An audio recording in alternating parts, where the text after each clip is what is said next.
कि हर महिलाओं को जो भी दिक्कत होती थी, इतना मतलब खर्चे नहीं उठा पाते थे, तो उनके खर्चे के लिए यहाँ से मिले हैं 2100 रुपये मिलने लग रहे हैं। तो जो उन्होंने वादा किया था वो पूरा किया। हाँ सुनो पाओ बेटा। कितने रुपये देते हैं अभी? 1100।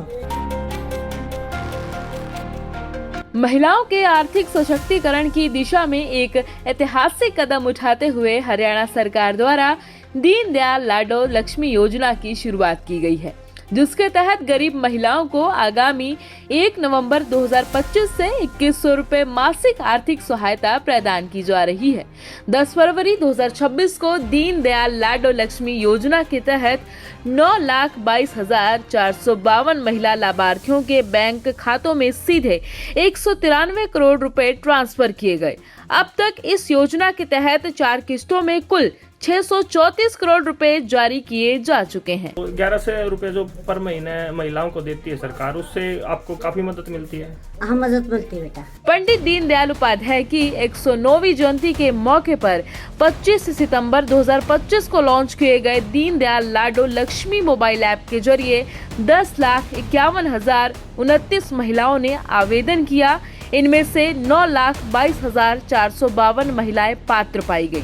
फरवरी 2026 से हर महीने 1100 रुपए सीधे लाभार्थी के बचत बैंक खाते में जमा किए जा रहे हैं, जबकि 1,000 रुपए सरकार द्वारा चलाए जाने वाले फिक्स्ड डिपॉजिट अकाउंट में रखे जाएंगे। हर घर हर गृहिणी योजना के तहत गैस सिलेंडर रिफिल करवाने वाली हमारी लगभग 12,62,000 बहनों के बैंक खाते, जो गैस का सिलेंडर है उनको 500 रुपये में मिलेगा, ऊपर की राशि उनके खाते में पहुंचाई जाएगी।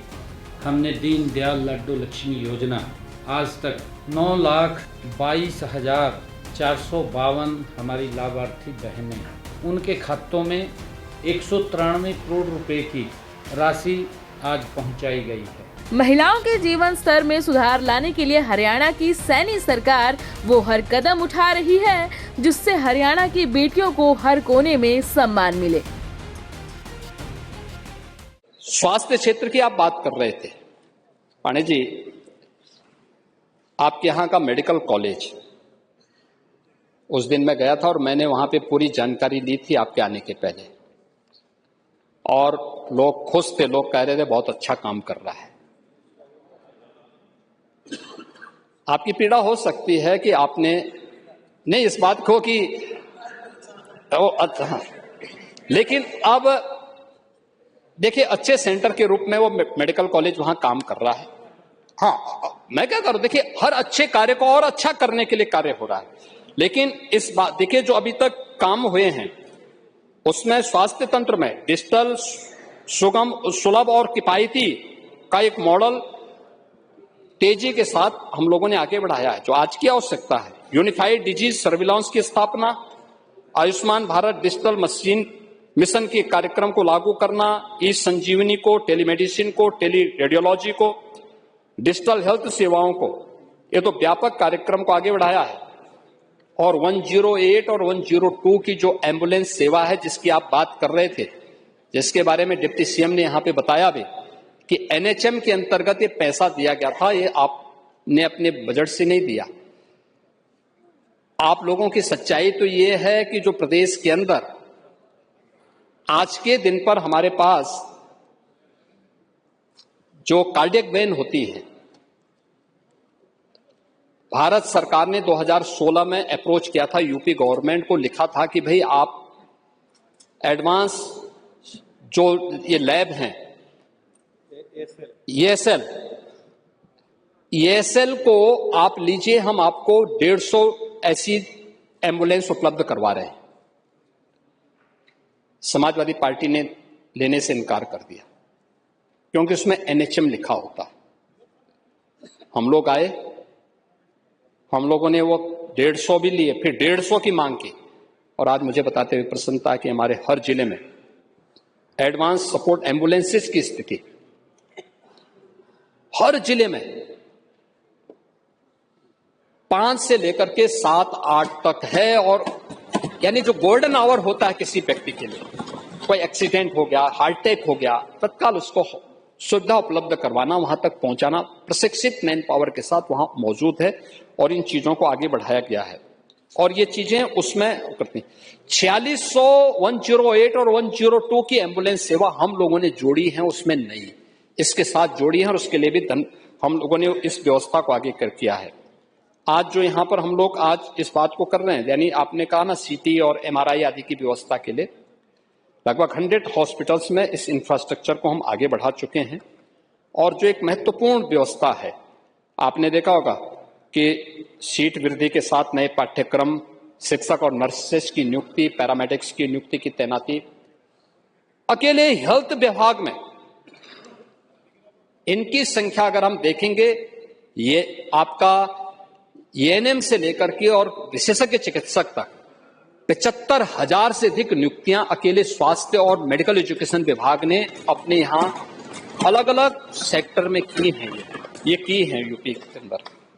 आज जो मुझे महत्वपूर्ण घोषणा करनी है और जो यूपी की दृष्टि से बहुत महत्वपूर्ण होने जा रही है, वह SGPGI लखनऊ में ये हम एक क्वाटरनरी केयर हेल्थ सेंटर उपलब्ध करवाने जा रहे हैं और इसके लिए हम लोगों ने व्यवस्था की है जो अनुसंधान, इन्वेस्टमेंट और सुपर स्पेशलिटी और जो भविष्य उन्मुख एक ऐसी स्कीम है जिस स्कीम के लिए मुझे लगता है कि यह यूपी का तो पहला सेंटर है ही, जिसमें हम लोग 859 करोड़ रुपए पहले चरण में उपलब्ध करवा रहे हैं SGPGI को, जिसमें निर्माण के लिए 359 करोड़ और 500 करोड़ रुपए उनको इक्विपमेंट के लिए उपलब्ध करवाने जा रहे हैं। और ये भारत का पहला ऐसा अत्याधुनिक सुपर स्पेशलिटी सेंटर होगा जो SGPGI में उपलब्ध होने जा रहा है, जिस कार्य को हम लोग यहाँ पर ये इस व्यवस्था के साथ जोड़े हैं। इसके अलावा 108 एम्बुलेंस सेवा के लिए भी हम लोगों ने पैसे की व्यवस्था की है, 102 के लिए की है।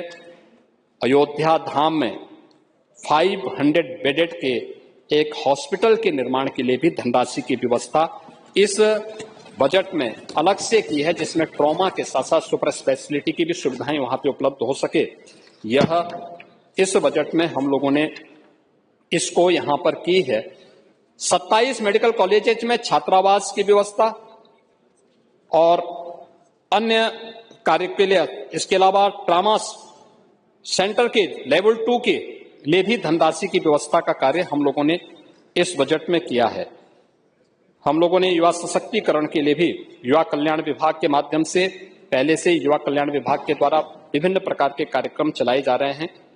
हमने 96,000 से अधिक युवक मंगल दल और महिला मंगल दल को स्पोर्ट्स किट उपलब्ध करवाए हैं। अब ग्रामीण लीग के मैच भी प्रारंभ हो गए हैं। विधायक खेलकूद प्रतियोगिता, सांसद खेलकूद प्रतियोगिता के साथ साथ अन्य स्टेडियम के निर्माण के कार्यक्रम, ये सभी चीजें तेजी के साथ प्रदेश के अंदर आगे बढ़ी हैं और पर्याप्त धनराशि इसके साथ हम लोग जोड़ रहे हैं। ये सभी कार्यक्रम प्रदेश के अंदर आज आगे बढ़े हैं। प्रदेश के अंदर हर एक सेक्टर में आज उत्तर प्रदेश मजबूती के साथ आगे बढ़ा है।